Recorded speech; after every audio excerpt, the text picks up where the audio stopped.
L'apôtre saint Paul peut dire aux Philippiens « Soyez toujours dans la joie du Seigneur ». Je le redis, soyez dans la joie. Que votre bienveillance soit connue de tous les hommes. Le Seigneur est proche. Ne soyez inquiets de rien, mais en toutes circonstances, priez et suppliez, tout en rendant grâce pour faire connaître à Dieu vos demandes. Et la paix de Dieu qui dépasse tout ce qu'on peut concevoir, gardera vos cœurs et vos pensées dans le Christ Jésus. Le Seigneur nous invite à être toujours dans la joie. Mais comment faire pour être toujours dans la joie? Eh bien, le Seigneur nous le dit à travers saint Paul. Première raison d'être vraiment dans la joie, c'est que le Seigneur est tout proche. Le Seigneur est tout proche à plusieurs points de vue.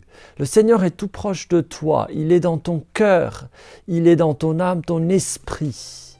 Il peut envahir ta pensée, tes affections. Il est au plus profond de toi. Le Seigneur est proche aussi dans le temps, l'histoire, l'économie divine, comme disent les théologiens, dans l'histoire des étapes que l'Église doit vivre. Le Seigneur est proche. Nous avons beaucoup de signes qui nous montrent que la venue glorieuse du Seigneur est proche. Donc, première raison de nous réjouir, le Seigneur est tout proche. Ensuite, la parole nous dit, ne sois inquiet de rien. Le Seigneur est providence. Nous n'avons pas à nous inquiéter.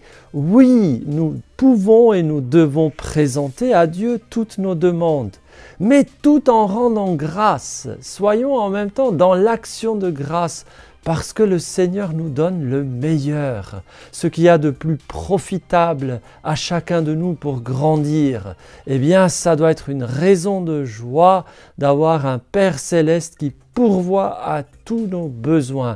Relisez les évangiles, le Seigneur s'occupe de nous.